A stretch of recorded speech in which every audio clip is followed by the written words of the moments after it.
오늘은 창세기 12장 1절부터 9절 말씀을 기준으로 아브라함을 부르신 하나님에 대해서 같이 상고해 보려고 합니다.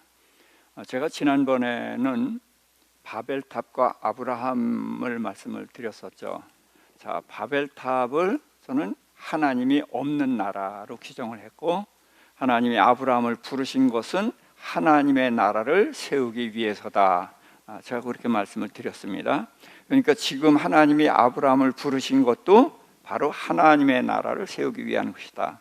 그래서 성경에서 이야기하고 싶은 것은 이 세상에 나라가 둘밖에 없다는 거예요.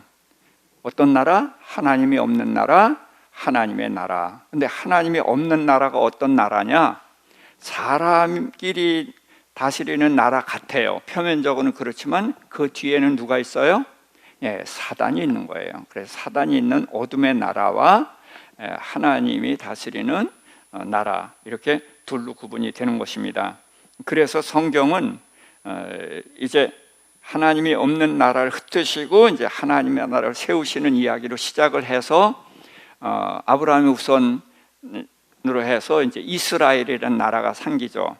그러나 그 이스라엘이라는 나라는 일종의 모형입니다. 그래서 누가 오셔야 돼요? 메시아 그리스도가 오셔야 돼요. 그래서 예수님이 오셔서 바로 하나님의 나라를 세우고 이제 그제서부터가 이제 본격적으로 하나님의 나라 이야기가 되는 것입니다. 자, 지금 우리가 1절부터 3절까지 읽은 이 내용이 굉장히 중요합니다. 이 내용은 아브라함이 어떤 사람인지, 하나님이 아브라함을 통해서 무슨 일을 하시려고 하는지를 알기 위해서 반드시 알아야 되는 것입니다. 그래서 1절부터 3절인데 먼저 1절에 보니까 떠나라라는 말씀을 하셨어요. 근데 떠나라는 것이 세 가지입니다. 뭐냐 하면 고향과 친척과 아버지 집, 세 가지를 떠나라고 하셨어요. 자, 그래서 이제 고향이 뭡니까? 아브라함의 고향은 갈대아 우르예요. 갈대아 우르는 바벨 이후에 이제 바벨론이기도 하고 세상의 중심이라고 할 수가 있습니다. 그런데 거기를 떠나서 이제 하란에 와 있을 때에 하나님이 아브라함을 부르셨어요. 그래서 이제 그 아브라함에게 고향을 떠나라고 했는데, 고향이 우리에게 어떤 의미가 있는가 하면은 삶의 터전입니다. 지금이야 다 고향 떠나서 살고 그래서 이제 추석 때나 고향에 가는 것이 지금이지만 옛날에는 고향이 우리의 삶이 터전이고 고향을 떠나서는 살 수가 없는 거예요. 그렇게 중요한 고향인데 하나님은 그 고향을 떠나라고 하셨단 말이죠. 그럼 그게 무슨 뜻인가? 자, 그래서 이제 그 다음에 말씀을 보겠습니다. 히브리서 11장 15절 16절 말씀인데 함께 봉독해 볼까요? 그들이 나온 바 본향을 생각하였더라면 돌아갈 기회가 있었으려니와 그들이 이제는 더 나은 본향을 사모하니 곧 하늘에 있는 것이라. 이러므로 하나님이 그들의 하나님이라 일컬음 받으심을 부끄러워하지 아니하시고 그들을 위하여 한 성을 예비하셨느니라. 아멘. 히브리서 11장이 무슨 장이죠? 믿음장. 그래서 믿음의 조상 아브라함부터 쭉 해서 많은 믿음의 조상을 이야기하게 하고서 이제 그 중에 이런 말씀을 하셨어요. 그 믿음을 가진 사람들은 다 고향을 떠났는데 이 사람들은 다시 그 떠나온 고향으로 돌아가는 것이 아니라 하늘에 있는 더 나은 본향, 그것을 사모해서 믿음을 지키고 그렇게 살았다, 이제 그렇게 이야기를 하는 겁니다. 그래서 하나님께서도 그들의 하나님이라 일컬음을 받으심을 부끄러워하지 아니하시고. 자, 우리는 세상에서 별 볼 일 없는 사람들이죠. 그렇죠? 그래서 이제 세상에 우리들이 이제 멤버가 되고 그러면은 별 볼 일 없는 그런 공동체가 돼요. 그런데 뭐 돈이 있다든지 권세가 있다든지 아니면 뭐 미모가 있다든지 그런 사람들이 이제 이렇게 공동체에 들어오면은 그 공동체가 이렇게 높아지잖아요.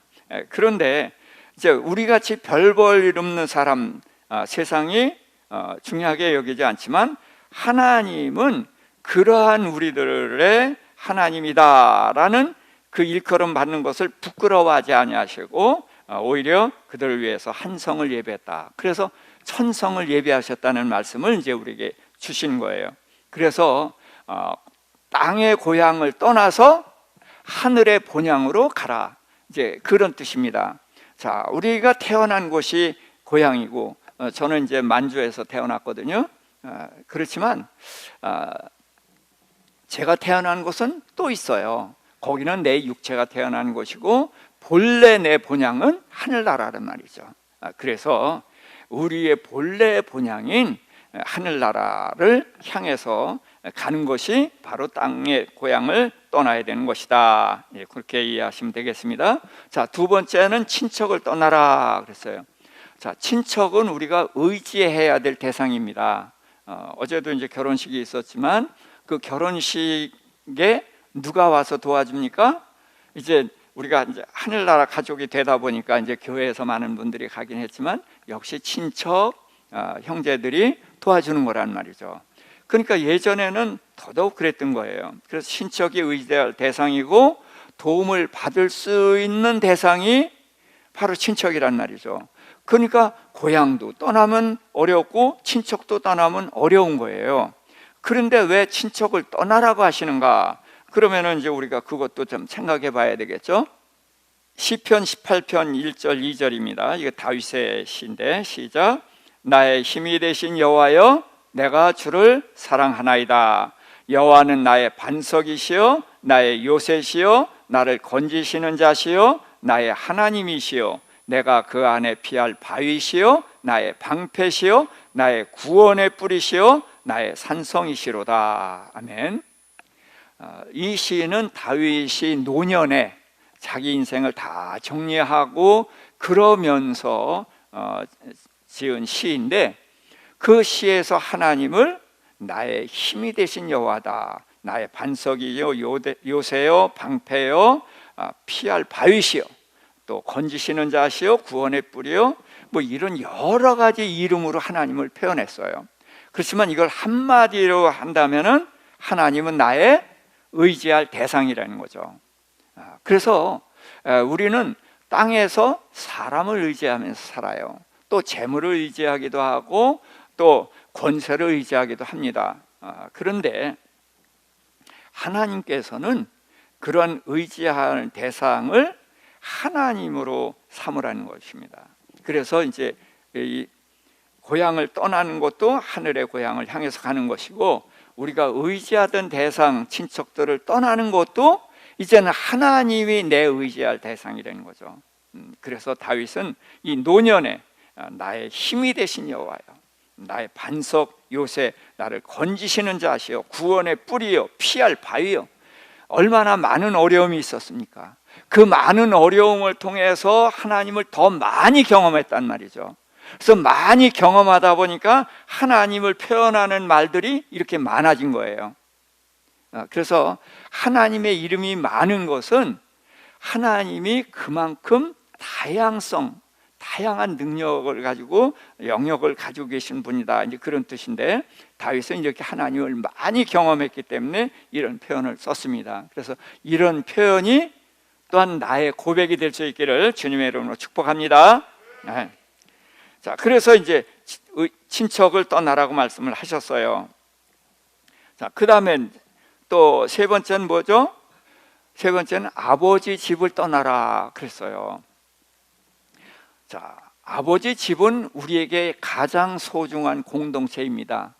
여기에 이의가 있는 사람은 아무도 없죠. 여러분들 다 열심히 사는데 누구 위해 살아요? 우리 가족 위해서 살아요. 그렇죠? 그런데 이 소중한 가족을 떠나라는 거예요. 그러면은 왜 우리는 이 소중한 가족을 떠나라고 하시는가? 그래서 이제 하나님의 말씀을 또 다시 찾아봐야 되는 거예요. 누가복음 14장 26절입니다. 예수님이 하신 말씀인데 함께 무릇 내게 오는 자가 자기 부모와 처자와 자매와 더욱이 자기 목숨까지 미워하지 아니하면 능히 내 제자가 되지 못하고. 자, 예수님이 이제 제자들에게 하신 말씀인데, 자, 부모 얼마나 소중한 존재입니까? 또 예수님이 부모에게 효도하라고 분명히 말씀하시죠. 10계명에도 말씀을 하셨고, 그래서 가족을 돌보지 않는 자는 악한 자보다 더 악하다, 이런 표현을 했는데, 예수님은 부모와 처자와 자매를 어떻게 하라? 미워하라는 거예요. 미워하라, 버리라. 자, 그러니까 우리가 이해가 되질 않죠. 또 자기 목숨까지 그랬어요. 내 목숨이 없어지면 끝이잖아요. 그런데 이 목숨까지도 미워하라. 미워하라 반대가 뭐예요? 사랑하라. 그러니까 지금 우리가 어떻게 살고 있어요? 부모와 처자와 자매를 사랑하고 살고 있어요. 이거 당연한 거잖아요. 또 내 목숨도 사랑하면서 살고 있는 거예요. 당연한 거예요. 그런데 이것을 미워하라, 버리라라는 말씀을 하셨거든요. 그럼 왜 그러시는가? 그래서 요한복음 20장 17절입니다. 예수께서 시작. 예수께서 이르시되 나를 붙들지 말라. 내가 아직 아버지께로 올라가지 아니하였노라. 너는 내 형제들에게 가서 이르되 내가 내 아버지 곧 너의 아버지, 내 하나님 곧 너의 하나님께로 올라간다 하라 하시니. 자, 이 말씀이 언제 누구한테 한 말씀인지 이해되시죠? 언제? 예수님이 부활하셨을 때. 부활해서 제일 첫 번째 만난 사람이 누구예요? 막달라 마리아. 그냥 마리아 그러면 안 돼요. 여자들인데 돌 던지면 아야 하는 사람은 전부 마리아예요. 그러니까 마리아 그렇게 말하면 안 됩니다. 그래서 막달라 마리아, 또 누구의 어머니 마리아, 이런 이름들이 붙어 있는 거예요. 옛날에 이제 왜 예산댁, 뭐 춘천댁 이렇게 불렀잖아요. 그런 것처럼 이제 그건 이름을 안 부르니까 그런 건데, 이름이 있는데 마리아예요 전부. 그러니까 이름을 마리아로만 부르면 안 되고 그 특성을 얘기해서 막달라 마리아, 7 귀신 들렸던 여인인데 예수님이 귀신을 쫓아내줬고, 그래서 이제 계속해서 예수님을 섬겼던 그 여인, 그리고서 예수님의 시신의 향유 바르러 갔다가 이제 돌문이 열려져 있고 예수님 시신은 없어졌어요. 그래서 다 갔지만 막달라 마리아는 이제 제자들인 데 가서 베드로와 요한에게 얘기를 했어요. 시신이 없어졌다. 그랬더니 베드로와 요한이 달려와서 무슨 보니까 시신이 정말 없어졌어요. 근데 할 수 있는 게 있어요? 없어요? 없어. 그러니까 그냥 갔어. 근데 막달라 마리아는 도로 무덤에 온 거예요. 도로 무덤에 와서 울고 있는 거예요. 그러니까 예수님이 이제 가려고 했는데 못 가는 거예요. 그래서 이렇게 말씀하신 거예요. 나를 붙들지 말라. 내가 아버지께로 올라가지 아니하였노라. 그러니까 지금 예수님의 첫 번째 부활에서 스케줄이 어디 가는 거예요? 하늘나라 아버지한테 가야 되는 거예요. 근데 막달라 마리아가 울고 있으니까 그걸 외면하고 갈 수가 없어서 막달라 마리아를 만나준 거란 말이죠. 그러니까 여인이 예수님이 부활하신 예수님 보니까 얼마나 반가워요. 그럼 만지려고 그러니까 만지지 말라. 내가 아직 아버지께로 가지 못했다. 그랬단 말이에요. 근데 그날 저녁에 제자들에겐 뭐라 그랬어요? 내 못자국 창자국을 어떻게 해라? 만져봐라. 그럼 그 사이에 예수님 어디 갔다 오신 거예요? 예, 천국에 갔다 오신 거예요. 자, 그러니까 천국이 멀지 않은가 같아. 그렇죠? 예. 부활한 몸은 시간과 공간의 제약을 받지 않아요. 그래서 문이 닫혀 있어도 그냥 나타나는 거고, 또 천국도 그냥 금방 갈 수 있었던 거예요. 이제 우리가 부활하면은 그런 주님의 몸과 같은 신령한 몸으로 부활할 것입니다. 이 땅에서 이런 불편한 몸이 아닌 그런 몸으로 부활할 것을 기대할 수 있길 바랍니다. 자, 그래서 나는 그 아버지께로 이제 가야 되는데 너는 내 형제에게 가서 그랬어요. 그럼 예수님의 형제가 누구죠? 야고보, 유다선 유다, 동생들 4명인데 그 동생들을 말하는 것일까요? 자, 여기서 지금 형제라고 말하는 것은 제자들을 말해요. 자, 그러면 예수님은 그 전에도 제자들을 형제라고 부르신 일이 있나요, 없나요? 예수님이 부활하시기 전에 형제라고 부른 일이 없습니다. 이런 말씀은 하셨어요. 어머니 마리아와 동생들이 예수님을 찾아왔는데 사람들이 쫙 있으니까 못 들어오고 있는 거예요. 그래서 전갈해서 사람들이 저기 예수님께 말씀하시기를 이제 저기 밖에 어머니와 동생들이 와 있습니다. 그렇게 말씀을 전했어요. 그때 예수님이 뭐라고 하셨냐면 누가 내 어머니이며 내 동생들이냐? 여기 있는 내 아버지의 뜻대로 하는 이 사람들이 내 모친이요 내 형제다라는 말씀을 하셨거든요. 그러니까 추상적으로 얘기하고 정의를 얘기했지 특정하게 누구를 형제라는 말을 한 적이 없어요. 그런데 예수님이 부활해서 내 형제라고 제자를 불렀단 말이죠. 자, 그래서 왜 제자를 형제라고 여기서 부르게 되는가? 이거를 이제 우리는 다시 한번 정리를 해야 됩니다. 자, 하나님께서 6일 동안 천지를 창조하실 때에 제일 마지막에 만드신 게 뭐예요? 예, 우리 사람이에요. 자, 그래서 제가 그 말씀을 드렸죠. 사람을 제일 마지막에 만드시건 재료가 남아서다. 근데 재료가 남아서가 아니죠. 근데 왜 마지막에 만들었느냐? 하나님의 형상, 하나님의 모양인데 그 형상과 모양을 다른 말로 바꾸면 뭐죠? 자녀입니다. 그래서 하나님의 자녀로 만드셨어요. 그럼 왜 천지를 만드셨어요? 자녀인 우리 사람에게 주려고. 그래서 사람을 제일 마지막에 만들어서 다 주셨단 말이죠. 자, 그러니까 사람은 하나님의 자녀예요. 자, 수명이 얼마죠? 영생하는 존재였어요. 그리고 창세기 2장 7절에 흙으로 빚으시고 후 하고 숨을 코에 불어넣으셔서 사람이 생명이 됐다. 그래서 영적인 존재가 됐거든요.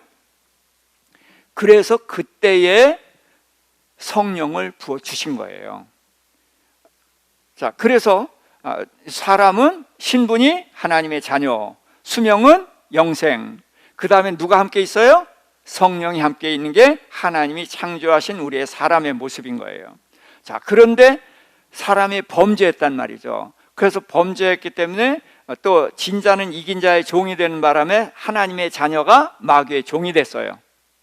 자, 영생하는 존재가 죽는 존재가 됐어요. 또 창세기 6장에 보면 성령이 떠나시거든요. 그래서 죄로 인해서 하나님의 자녀가 마귀의 종이 됐고 영생하는 존재가 죽는 존재가 됐고 성령이 떠나셨단 말이죠. 뭐로 인해서? 죄로 인해서. 그래서 죄를 짓자마자 하나님께서는 여자의 후손을 보내신다고 약속했잖아요. 이 여자의 후손이 예수님이란 말이죠. 그래서 예수님이 오셔서 가장 확실하게 한 일이 뭐예요? 우리 죄를 사하신 거예요. 그래서 십자가에 달려서 죄를 사하시고 3일 만에 부활하셨단 말이죠. 그러니까 죄가 해결됐죠.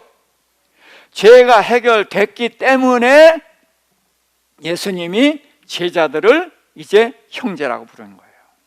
왜? 하나님의 자녀의 신분이 회복됐으니까. 또 뒤에 보면 후 하고 숨을 내쉬며 성령을 받으라. 그래서 성령이 다시 오시는 거예요. 또 우리가 영생을 회복했죠. 그래서 예수님이 오셔서 죄로 인해서 훼손된 것을 도로 회복시킨 것입니다. 그래서 예수님이 하신 일은 하나님의 자녀의 신분을 회복시키시고 영생을 회복시키시고 성령이 다시 오시도록 하신 겁니다. 그래서 예수님이 십자가에 달려 죽으시고 부활하셔서 죄를 해결했기 때문에 제자를 형제라고 부르신 거란 말이죠. 그러면서 내 아버지가 너희 아버지가 됐다. 내 하나님이 너희 하나님이 됐다 그랬습니다. 그러니까 우리는 모두가 하나님을 아버지라고 부르죠. 그래서 우리 서로 뭐라고 불러요? 집사님, 뭐 권사님 이거 빼놓고 뭐라고 불러요? 형제 자매예요. 형제 자매라는 말은 뭐예요? 가족이라는 거예요. 근데 우리가 형제 자매라고 해도 가족 하면은 저기 뒤에 있는 내 마누라, 미국 가 있는 아들, 인도 가 있는 딸, 이게 나 가족이라고 생각을 하잖아요. 그렇죠? 근데 주님은 그러지 말라는 거예요. 그러니까 부모와 처자와 자매와 어떻게 하라고 했어요? 미워하라. 지금 우리가 어떻게 하고 있어요? 이를 사랑하고 있죠. 사랑하고 있는데 미워하라. 그러니까 이제부터 가족 돌보지 말고 미워하고 싸우고 그러라는 뜻이 아니란 말이죠. 여전히 우리 가정을 사랑해야 돼요. 그래서 돌보지 않으면 믿지 않는 자보다 더 악하다 이런 표현을 했단 말이에요. 사랑해야 돼요. 근데 왜 미워하라고 하셨는가? 우리가 여전히 뭐만 사랑하고 있어요? 땅의 가족만 사랑하고 있단 말이에요.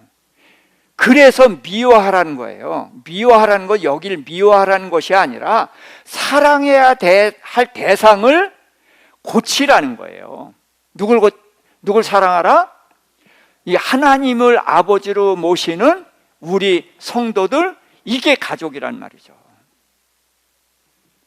그런데 우리는 제일 먼저 내 혈육의 가족을 소중하게 여기고, 교회는 그래도 세상 사람보다는 좀 가까운 관계, 요 정도로 생각을 하고 있잖아요. 근데 바꾸라는 거예요. 그래서 우리에게 소중한 가족을 미워하라는 얘기는 사랑할 대상을 다시 한번 생각하라는 거예요. 하나님을 아버지로 모시는 이 가족이 진짜 가족이다. 자, 우리가 가족을 소중하게 여기는 이유가 뭐냐면 피로 맺어졌기 때문에 그래요. 근데 그 피가 무슨 피예요? 죄인의 피예요. 죄인의 피지만 피는 우리를 끈끈하게 묶는단 말이죠. 우리가 단일 민족이기 때문에 한국이 더 독특하게 뭉친 것도 그런 의미가 있는 거예요. 피가. 그러나 이건 죄인의 피로 맺어진 가족이에요. 그래서 예수 그리스도가 그 보혈로 우리 죄를 사해서 우리를, 죄인을 하나님의 자녀로 부르셔서 하나님의 가족으로 부르셨단 말이죠. 그렇기 때문에 우리는 아버지 집을 떠나라 하는 이야기가 뭘 말하냐? 죄인의 가족에서 이제는 하늘 아버지의 가족으로 옮겨가야 된다는 것입니다. 여러분, 이 땅의 가족은 땅에서 끝나는 거예요. 천국에 가서 우리 다시 만나자, 다시 만나요. 그렇지만 천국에 가면은 우리 딸이 저를 아빠라고 안 부르고 오빠라고 부른단 말이에요. 가족이에요? 아니에요. 예, 하나님을 아버지로 모시는 그런 새 가족이지 제 딸이 아니에요. 걔가 나를 아빠 그러면 걔는 할아버지라고 하나님을 불러야 되잖아요. 예. 그러니까 우리는 이 아브라함에게 아버지를 떠나라라고 하신 것처럼 우리에게는 이런 아버지 집을 미워하라고 말씀을 하셨단 말이죠. 근데 이걸 미워하라는 것이 아니라 사랑하라는 거예요. 여전히 사랑하되 이 육의 죄인의 가족만을 사랑하는 이 틀을 깨라는 거예요. 이걸 깨라. 그래서 이제는 하나님을 아버지로 모시는 이 교회, 이 우리들이, 이것이 천국까지 이어지는 영원한 가족이라는 거예요. 그래서 우리의 의식을 깨고 바꾸라라는 차원에서 미워하라, 버리라 이 말씀을 하신 것입니다. 그러니까 우리 가족을 미워하고 버릴 수는 없어요. 그렇지만 이제는 우리의 의식을 깨트려야 돼요. 우리의 울타리를 이제 넓혀서 이 교회가 우리의 가족이다. 이 가족이 진짜 가족이고 이 가족은 천국까지 가서 영원히 함께 가는 가족이다. 그래서 가족의 개념을 바꾸게 하기 위해서 미워하라 버리라는 말씀을 하셨다. 그러니까 이 싸움을 우리는 시작할 수 있기를 주님의 이름으로 축복합니다. 자, 그렇게 해서 본토, 친척, 아비집을 떠나라 라고 말씀하셨어요. 그럼 떠나면 뭐가 있어야 돼요? 가는 데가 있어야 되죠. 그렇죠? 그래서 가라는 말씀이 있습니다. 근데 이제 어디로 가라고 하셨는가? 자, 1절에 보니까 떠나라고 하고 내가 내게 보여줄 땅으로 가라라는 말씀을 하셨어요. 보여줄 땅 그랬는데 그 개역 성경을 가지고 계신 분은 거기가 뭐로 돼 있어요? 지시할 땅이라고 그랬죠. 그럼 지시했어요? 안 했어요? 안 했어요. 보여줬어요? 안 보여줬어요? 안 보여줬어요. 자, 그런데 우리는 아브라함이 간 곳이 어디다? 당연히 가나안 땅이다 라고 생각을 하는 거예요. 그런데 보여주지 않았잖아요. 지시하지 않았잖아요. 그러면은 이후에 하나님이 보여주실 거란 말이죠. 그것이 어디냐? 창세기 22장이에요. 하나님이 아브라함을 시험하실 때에 하신 말씀인데, 자, 22장 2절 3절입니다. 함께. 자, 여호와께서 이르시되 내 아들 내 사랑하는 독자 이삭을 데리고 모리아 땅으로 가서 내가 내게 일러준 한 산 거기서 그를 번제로 드리라. 아브라함이 일찍 일어나 나귀의 안장을 지우고 두 종과 그의 아들 이삭을 데리고 번제했을 나무를 쪼개어 가지고 떠나 하나님이 자기에게 일러주신 곳으로 가더니, 그래서 하나님이 지시하신 곳을 갔다는 거예요. 말하는 곳으로 갔다는 거예요. 자, 그러면 하나님이 아브라함을 부르신 목적이 어디에 세우려고 부르신 거예요? 이 모리아 산에 세우시려고 부르신 거예요. 모리아 산에서 이삭을 번제로 바치게 하려고 부르셨거든요. 그러니까 하나님은 굉장히 무서운 분이셔요. 그러나 여기서 잘 생각을 해야 되는 거죠. 하나님이 사람을 제물로 받으십니까? 아니에요. 그런데 왜 이삭을 번제로 바치라고 그랬어요? 이삭을 번제로 바치라고 했을 때에 아브라함의 믿음이 여기서 드러나는 거거든요. 그래서 아브라함은 이삭, 하나님이 약속하셨어요. 내 후손이 하늘의 별 같으리라는 약속을 하셨잖아요. 그런데 그 후손이 누구예요? 이삭으로 확정이 됐어요. 그럼 이삭이 죽으면 언약이 이어져요? 깨져요? 깨져요. 그러니까 이삭은 절대로 죽으면 안 되죠. 그런데 죽이라고 그러니까 굉장히 어려운 시험 문제를 내신 거예요. 죽으면 안 되는 이삭을 죽이라고 하니까. 그런데 아브라함은 거기서 이제 여러 가지를 이제 40년 동안을 이제 돌아보면서 전능하신 하나님이 하셨던 일을 기억을 한 거죠. 그래서 99살 때에 아들을 준다. 그러니까 아브라함이 기다리던 아들을 준다 그러니까 할렐루야 그랬죠? 아니에요. 엎드려서 웃었어요. 왜?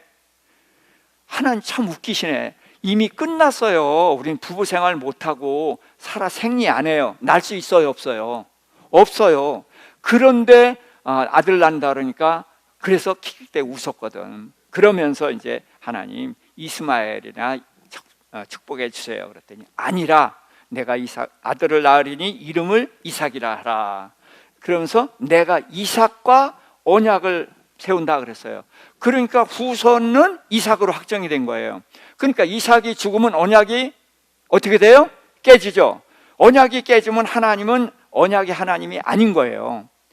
그러니까 절대로 안 죽는데 이제 모리아산에 올라갔을 때 깨달은 게 있죠. 아하, 99살 때 아들 준다 그럴 때 못 믿었잖아요. 왜 못 믿어?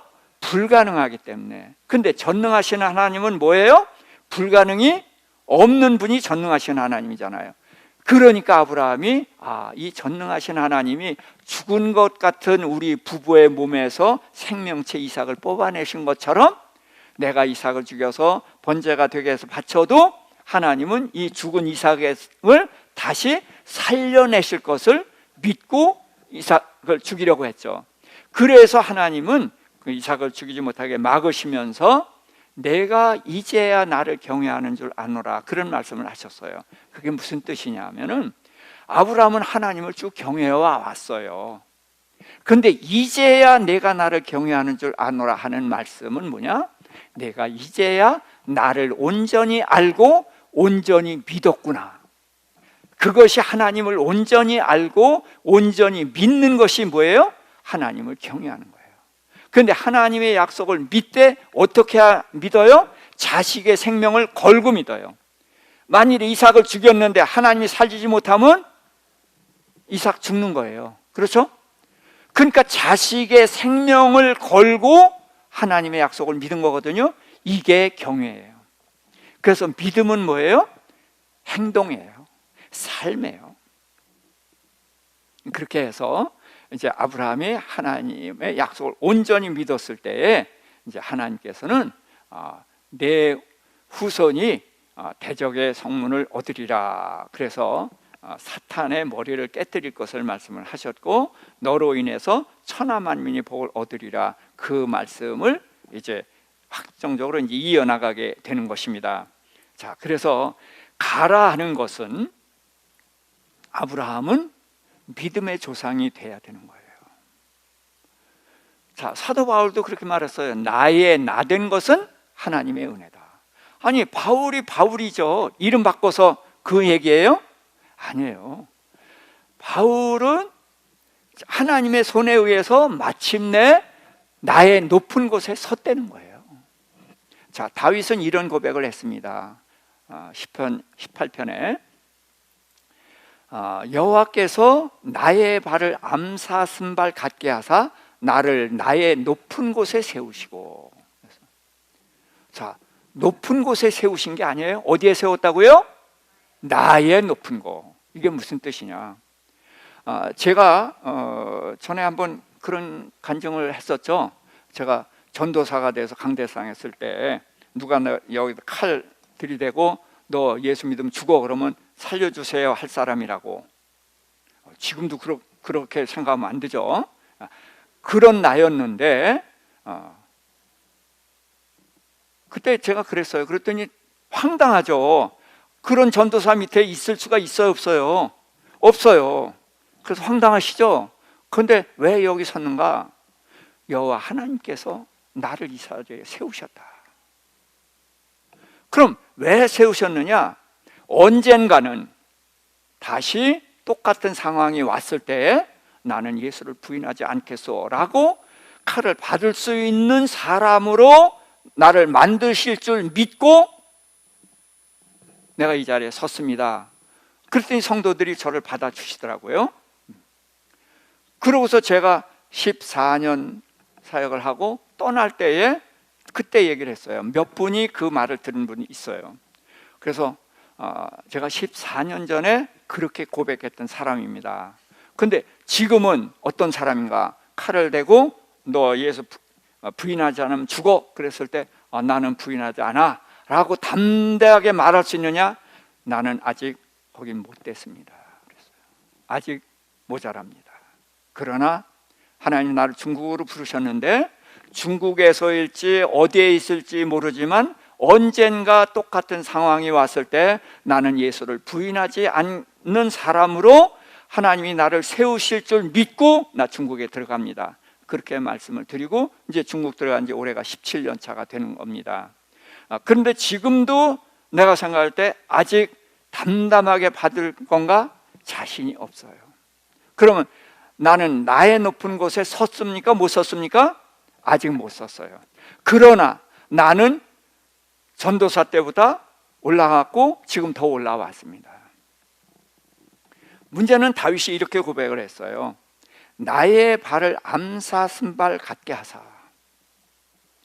자, 높은 곳에 오르는 것은 힘들어요. 근데 암사 쓰면 쉬워요, 어려워요? 아주 쉬워요.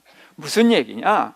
하나님이 주신 목표를 향해서 갈 때에 내가 하나님의 주신 목표를 향해서 가고 하나님을 의지할 때에 하나님은 내 발을 암사 쓴발 같게 하사 능히 그곳에 올라가게 해주신다는 거예요. 능히. 저는 신앙생활에서 성령의 역할을 그렇게 하는 겁니다. 예수님께서 말씀하셨어요. 너희를 고아처럼 버려두지 않고 보내시는 게 누구다? 성령이라는 거예요. 그러니까 성령님이 오셔서 우리를 도우셔서 우리로 나를 향한 목표 그곳에 올라갈 수 있도록 도우신다는 거예요. 근데 내가 가만히 있는데도 하나님이 올려주셔요? 성령께서? 아니에요. 내가 혼신의 힘을 다해서 그 목표를 향해서 갈 때에, 그러고 무릎 꿇고 기도하면서 하나님을 의지할 때에 그 하나님이 나의 발을 암사슴발 같게 하사 쉽게 그곳을 올라가게 하신다는 거죠. 그래서 아브라함은 믿음의 조상이 되게 하기 위해서 부르셨고 믿음의 조상이 되게 하셨어요. 다윗은 훌륭한 왕이 되게 하셨고, 그래서 하나님이 부르신 것이 다 있습니다. 그래서 우리는 우리를 부르신 하나님의 목적지가 있습니다. 나를 나되게 하려는 목표를 주셨다. 그렇기 때문에 우리는 남의 흉내를 내는 것이 아니라 나를 향한 하나님의 목표가 무엇인지를 알아야 될 것이고, 그래서 나의 높은 곳에 서기 위해서 달려갈 것이고, 그렇게 전심으로 달려가게 될 때에 성령께서 우리를 도우셔서 능히 그곳에 도달하게 하실 것이다. 그래서 우리는 가라 하는 목적지가 있다는 거예요. 그 목적지는 장소가 아니라 바로 나인 것입니다. 내가 누구가 되느냐?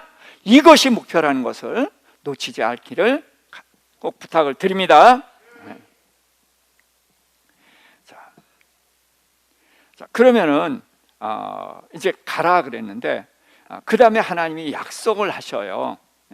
그래서 자, 성경 이게 무슨 책입니까? 저 그러면은 뭐 여러 가지 말이 나와요. 자, 둘로 돼 있죠. 뭐죠? 구약, 신약. 그 다음에 물어요. 무슨 책입니까? 약속책. 성경은 약속책입니다. 그래서 아브라함을 알려면 어떻게 해야 돼요? 하나님이 아브라함에게 무슨 약속을 했는지를 알아야만 되는 거예요. 그래서 지금 여기서 이제 약속을 하셨는데 하나님이 세 가지 약속을 하셨어요. 자, 첫 번째, 큰 민족이 되게 한다. 그런데 이제 이 민족이라는 단어가 원어로 고이인데 이 단어는 두 가지로 번역이 가능해요. 민족이라는 번역도 가능하고 나라라는 번역도 가능합니다. 그래서 중국어 성경은 나라라고 번역이 돼 있어요. 저는 이게 나라여야 된다고 생각을 합니다. 자, 나라는 3요소가 있죠. 첫째, 주권. 두 번째, 영토. 세 번째, 백성. 그렇죠. 국민이 있어야 되는 거예요. 그러니까 아브라함의 후손이 뭐예요? 백성이에요. 그렇죠. 그 다음에 땅은 어디예요? 가나안 땅이에요. 주권은 하나님이에요. 그래서 이 하나님의 나라를 세우겠다는 거예요.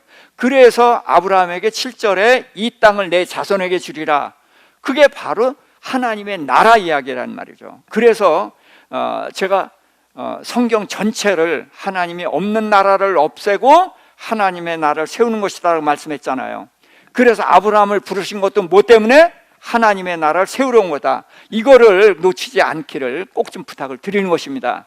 그래서 제가 나는 이것도 알아 라고 자랑하려고 하는 것이 아니라 이거를 민족이라고 하면은 이 중에 하나가 되어버리잖아요. 자손이 되잖아요. 그렇죠?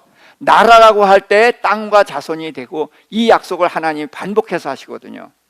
그러니까 이걸 나라로, 하나님의 나라로 꼭 이해하시길 바랍니다. 그런데 이것은 언제 이루어져요? 아브라함이 죽고 이삭, 야곱, 요셉, 그래서 애굽의 나라에서 400년, 그리고서 광야 40년을 거쳐서 여호수아 시대에 이루어지잖아요. 그렇죠? 자, 그러니까 이건 아브라함이 죽은 후에 이루어지니까 아브라함이 눈으로 볼 수도 있고 알 수가 없어요. 그런데 하나님은 이 약속을 믿게 하기 위해서 보너스 약속을 둘을 하셨어요. 그것이 바로 내 이름을 창대하게 한다 하는 약속과 너를 축복하면 복주고 저주하면 저주한다는 약속을 둘을 더 하신 것입니다. 이 두 가지 약속은 아브라함이 이 땅에서 살면서 경험하는 약속이에요. 이 두 가지 경험을 통해서 하나님이 하나님의 나라를 세우신다는 약속이 믿어진다는 거예요. 그런 거구나 하고 믿게 됐다는 거예요. 두 가지 약속입니다. 큰 민족은 땅과 후손이고, 그래서 이제 이 이 약속을 반복해서 하십니다. 그러면서 내 이름을 창대케 하고 너를 축복하면 복주고 저주하면 저주한다는 그런 약속을 하셨어요. 그래서 이러면서 땅의 모든 족속이 너로 말미암아 복을 얻으리라. 이것은 예수 그리스도로 인해서 온 우리 교회 시대를 지금 말하는 거예요. 그러니까 아브라함의 후손 이야기는 바로 메시아가 오시고 예수 그리스도가 오셔서 이 교회가 시작되는, 하늘나라가 시작되는 그걸 말하는 것이다. 여기까지 꼭 연결을 해서 생각할 수 있기를 부탁을 드립니다. 자, 그래서 이제 아브라함과 하나님인데 4절에 보니까 아브라함이 여호와의 말씀을 따라갔고, 그렇죠? 또 롯도 함께 갔다. 근데 롯이 누구예요? 족하면 본토, 친척, 아비지 어디예요? 친척이죠. 그럼 떠나야 되죠. 근데 데리고 왔어요. 그러면 말씀을 따라왔어요? 안 따라왔어요? 안 따라왔죠. 그런데 하나님은 말씀을 따라왔다고 하고 롯도 함께 왔다라고 말씀을 하신다는 거예요. 요거는 우리가 좀 생각을 해봐야 돼요. 롯을 데리고 온 것은 말씀을 따라온 것이 아니죠. 그런데 말씀을 따라왔다는 건 뭐냐? 우리의 연약함을 하나님은 아신다는 거예요. 그대로 받아주신다는 거예요. 아브라함이 다 떠나지만 조카 롯을 데리고 올 때, 그래, 넌 내가 기다려 줄게. 그리고 너 고향도 떠나고 아버지 집도 떠나고 잘했어 하고 인정을 해주시는 거예요. 그래서 말씀 따라왔다 라고 인정을 해주는 거예요. 그러나 인정해 주는 것이 끝이 아니라, 그렇지만 이후에는 내가 롯과 헤어지고 말씀 안으로 돌아오길 기대한다, 그런 거거든요. 이것이 아브라함에게 기대하는 것인가 아울러 오늘날 우리에게도 마찬가지라는 거죠. 우리가 하나님의 말씀을 알죠. 많은 부분을 따라하죠. 그런데 다 따라합니까? 못 따라합니까? 못 따라하는 거 많아요. 그런데 하나님이 종아리 때려요? 안 때려요? 안 때리죠. 안 때리니까 처음에는 두려워하다가 나중에 이제 느긋해지고, 이래도 괜찮구나, 그러는 경향이 있습니까? 없습니까? 있습니다. 그런데 그거는 안 되는 거예요. 그것을 부끄러워하고 자기를 책망하고 그러면서 계속해서 도전을 해야 되는 것입니다. 자, 그러면서 이 땅을 내 자손에게 주리라. 그래서 약속을 하시는 거예요. 땅과 후손. 그래서 큰 나라가 땅과 후손으로 이제 설명이 되는 겁니다. 이건 이제 계속해서 설명을 해 주셔요. 그래서 하나님은 언약을 하신다. 그 다음에 아브라함이 단을 쌓고 여호와 이름을 불렀어요. 자, 그러니까 여호와라는 이름을 부르고 단을 쌓았으니까 여호와를 믿어요, 안 믿어요? 당연히 믿어요. 그런데 이상하게도 아브라함을 보면은 믿음이란 단어를 안 쓰고 있어요. 15장 6절에서 아브라함이 여호와를 믿으니 그렇게 기록을 하고 있거든요. 근데 하나님을 믿지 않으면 어떻게 단을 쌓고 어떻게 하나님의 이름을 불러요? 그렇죠? 그러니까 분명히 믿음이에요. 그런데 이상하게 아브라함은 15장에서 믿음이라는 말을 썼다. 그러면 여기에 뭔가 하나님이 우리에게 말씀하시려는 것이 있다는 거예요. 그래서 요거는 여기서 답을 얻으려고 하지 말고 마음에 담아두시길 바랍니다. 성경을 읽으면서 늘 기억해야 되는 것이 마음에 담아두는 것이 있어야 된다. 그 자리에서 해결하려고 그러면 안 돼요. 그래서 왜 이름 믿었는데 믿음이라는 단어를 안 쓰나? 그 다음에 아내를 누이라고 했어요. 믿음이 있어요, 없어요? 이건 믿음이 없다고 다 그래요. 근데 믿음이 있는 아브라함으로 칭찬했다가 금방 믿음이 없다고 책망을 한단 말이죠. 물론 우리가 그래요. 믿음이 있다가 믿음이 없다가 왔다 갔다 하는 것은 맞지만 여기서는 그거와는 조금 다른 의미가 있다. 그렇게 해서 믿음이 뭐냐? 아브라함이 믿음의 조상이란 말이죠. 하나님은 아브라함을 통해서 믿음이 무엇인지를 우리에게 분명히 가르쳐 주려고 해요. 그래서 저는 아브라함과 도마 두 사람을 알게 되면은 믿음이 무엇인지를 안다고 보는 거예요. 자, 그 다음에 바로가 사라를 아내로 취하고 처남에게 선물을 줬어요. 처남 맞죠? 바로에게는 처남이에요. 왜? 누이라고 했으니까. 그래서 선물도 많이 줬어요. 그럼 바로가 잘못한 것이 있어요, 없어요? 죄가 있어요, 없어요? 없어요. 그런데 하나님은 어떻게 했어요? 바로에게 재앙을 내리셔요. 그럼 하나님은 공의로우셔요? 또 대답 못 하시지. 벼락 내릴까 봐. 아니에요. 하나님이 저는 제가 하나님 공의롭지 못하다고 얘기를 해요. 왜? 공의롭지 못하다 그러면 난 하나님을 안 믿어요. 근데 여기서는 하나님이 공의롭지 않아요. 그렇죠? 여기서는. 그러면 왜 공의롭지 못하냐? 그 이유를 알아야 돼요. 그래야 하나님을 아는 거예요. 자, 그래서 이런 것들을 마음에 담아두고 이제 가야 됩니다. 그럼 15장에 가면은 대략 이제 좀 알게 되고 또 더 뒤에 가야 알게 되고 이제 그런 건데, 자, 그러면 바로는 잘못이 없는데 왜 하나님은 바로를 징계하셨을까? 재앙을 내리셨잖아요. 그렇죠? 왜 그러셨을까요? 근데 이건 하나님 약속하신 거예요. 자, 3번 같이 읽을까요? 너를 축복하면 복주고 너를 저주하면 저주하리라. 자, 바로가 사라를 취했어요. 물론 바로는 아브라함의 누이 동생을 취했으니까 처남에게 많은 예물을 줘서 전혀 악의가 없었어요. 그렇지만 아브라함은 아내를 빼앗겼어요. 많은 선물을 받았지만 그게 위로가 되겠어요? 밤에 잠이 오겠어요? 그러니까 바로가 뭐 했어요? 아브라함을 괴롭혔죠. 그러니까 하나님은 너를 괴롭히면은 내가 저주하겠다. 그러니까 하나님 뭐 하시는 분이에요? 언약을 지키시는 분이다. 굉장히 중요한 거예요. 하나님은 언약을 지키셔요. 너를 축복하면 복주고 저주하면 저주한다. 아브라함을 축복한 사람이 없어요. 그래서 축복한 얘기가 나오지 않아요. 그렇지만 아브라함을 괴롭힌 사람 몇 사람 나오거든요. 그 사람들에겐 반드시 저주를 한단 말이죠. 왜? 약속을 지키시는 거예요. 공의예요 이게? 아니에요. 그런데 왜 공의를 내려놓으시느냐? 전 내려놨다는 표현을 씁니다. 왜 내려놓냐 하면은 공의를 내려놓을 때에 사랑이 드러나기 때문에 그렇습니다. 예, 아이가 잘했을 때 상 주는 것은 당연해요. 그렇죠?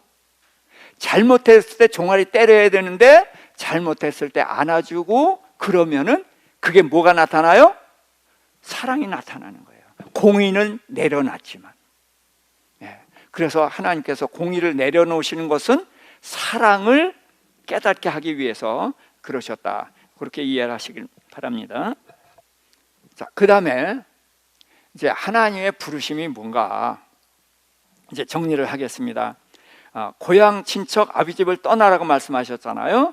그런데 그 떠나야 되는 것이 뭐냐? 땅의 고향에서 하늘의 고향으로 가는 것이고, 사람과 세상을 의지하는 것이 아니라 하나님을 의지하는 것이고, 또 이 죄인의 피로 맺어진 가족에서 이제는 예수 그리스도의 피로 인해서 맺어진 하나님의 가족으로 우리가 옮겨가야 되는 것이다. 그래서 떠나라 라고 말씀을 하신 것이고요. 그 다음에 가라는 것은 우리를 향한 하나님의 목적이 있다는 거예요. 그런데 우리는 뭐 좋은 집, 좋은 차, 명예 뭐 이런 거, 뭐 서울대 이런 것들이 목표지만 하나님은 나 자신을 목표로 하고 있다. 나를 목표로 해서 나를 나되게 하려고 한다. 그래서 아브라함은 믿음의 조상이 되게 하는 것처럼 우리는 우리를 부르신 하나님의 목적이 있다. 그래서 나를 나되게 하시는 그 하나님을 만나고 그 목표를 향해서 가야만 된다. 그것이 이제 가라. 세 번째 이제 언약을 하셨는데 언약의 내용은 복입니다. 그래서 큰 나라를 이루어서 하나님의 나라가 이제 아브라함을 통해서 시작이 되는 거고, 그래서 이스라엘이라는 나라는 하늘나라의 모형인 거예요. 모형이에요. 그리고 내 이름을 창대케 하리라. 이것도 아브라함을 위한다는 거예요. 너를 위한다. 그것을 이제 경험으로 알게 하는 거고, 너를 축복하면 복주고 저주하면 저주한다. 그래서 아브라함을 괴롭힌 사람은 하나님이 반드시 재앙을 내리셔서 내가 너를 사랑해, 너만 사랑해, 그것을 알게 해주시는 거예요.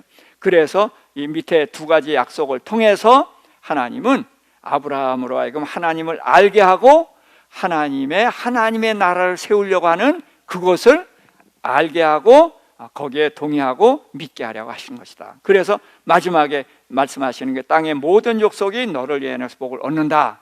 그래서 이것은 이스라엘이 아닌 예수 그리스도로 오신, 이제 그래서 오순절에 교회가 시작되면서 그 복음이 예루살렘에 있던 복음이 온 유다로, 또 사마리아로, 안디옥으로, 또 1차, 2차, 3차 전도여행을 통해서 로마까지 복음이 온 세상에 전파되잖아요. 그래서 땅의 모든 족속이 너로 인하여 복을 얻으리라. 이것이 바로 아브라함에게 주신 약속이고 예수 그리스도로 인해서 시작되는 약속이고 오늘도 우리에게 주신 이 약속이 있는 것입니다. 그래서 우리가 믿는 것으로 그칠 수가 없어요. 우리 산성교회가 전도에 좀 약하다. 저는 그걸 지금 지적을 지난번에 했습니다만은 이제 전도해야 됩니다. 그래서 땅의 모든 족속, 내 이웃이 예수 그리스도로 말미암아 복을 얻게 해야 되는 거예요. 그래서 나는 뭐예요? 복의 통로가 돼야 되는 거예요. 그래서 내가 그렇게 주님의 나라를 위해서 일을 할 때 하나님은 누구 편이다? 내 편이 되시는 거예요. 그래서 내가 필요한 것을 채워주시고 나를 보호하시고 나를 높여주시고, 그래서 우리를 하여금 이 하나님의 나라가 이 땅에 편만하게 넓어지는 것이고, 그리고서 이제 주님이 오실 때에 그때 이제 땅이 둘로 갈라지죠. 믿는 자와 이제 믿지 않는 자가 갈라져서 우리가 이제 영원한 천국으로 이제 가게 되는 것이죠. 그래서 아브라함을 부르신 것이 뭐냐? 하늘나라의 시작이다. 하늘나라의 시작이고, 그 하늘나라는 이제 믿음인 거고, 이제 떠나야 되는 것이고 가야 되는 것이고, 그리고 하나님은 언약을 통해서 그 하늘나라를 이루어 가시고 또 사람을 세워 가신다. 그렇게 정리를 할 수 있기를 바랍니다. 기도하십시다. 하나님 아버지, 믿음의 조상 아브라함을 부르신 하나님에 대해서 저희가 상고해 보았나이다. 아버지, 우리는 떠나야 되는 것이 있습니다. 땅을 떠나야 되고 또 친척도 떠나야 되고 하나님의 나라를 향해서 가야 됩니다. 우리가 이 분명한 떠남이 있도록 주님 저희를 깨우쳐 주시고 인도하여 주시옵소서. 또 하나님은 우리 개인을 향한 목적이 있습니다. 다윗이 나의 높은 곳에 세우신 하나님을 찬양하는 것처럼, 바울이 나의 낮은 것이 하나님의 은혜라고 한 것처럼, 아버지, 하나님은 나를 만드시고자 나를 높은 곳에 세우시고자 부르셨습니다. 하나님, 안일하게 땅에 머물러 있지 않게 하여 주시옵시고, 나를 높은 곳에 세우시려는 그 하나님의 뜻을 붙잡고 좁고 협착하나 생명으로 인도하는 그 좁은 길로 달려나가는, 그래서 마침내 우리에게 허락한 높은 곳에 도달할 수 있는 저희들 되게 하여 주시옵소서. 예수님의 이름으로 기도합니다. 아멘. 하나님 아버지, 하나님의 크신 사랑을 감사하나이다. 아브라함을 통해서 우리가 어떻게 출발해야 되는지를 상고해 보았나이다. 아버지, 저희가 멈추고 있는 곳이 어디인지 깨우쳐 주시옵시고 다시금 일어나게 하시고 도전하게 하시고 좁고 협착하지만 생명으로 인도하는 그 길로 힘차게 달려가는 저희들 되게 하여 주시옵소서. 그럴 때에 주님께서 어떻게 우리를 도우시는지를 알게 하시고 우리가 그 사랑을 경험하게 하여 주셔서 기쁨으로 그 길을 달려가는 도달하는 저희들 되게 하여 주시옵소서. 주님 앞에 드린 예물을 기쁘게 흠양하여 주시옵시고 그 손에 복으로 채워 주시사 더 많은 것으로 주를 영화롭게 하며 또 많은 영혼들을 섬길 수 있게 은총 베풀어 주시옵소서. 이제는 우리 주 예수 그리스도의 구속의 은혜와 우리 아버지 하나님의 만극하신 사랑하심과 성령님의 내주 교통 인도하심이 이제 우리를 부르신 그곳을 향해서 다시금 힘차게 일어서 달려가기를 소망하며 결단하는 우리 모든 성도님들과 그 가정과 우리 산성교회 위에 이제로부터 영원토록 함께 하실지어다. 아멘.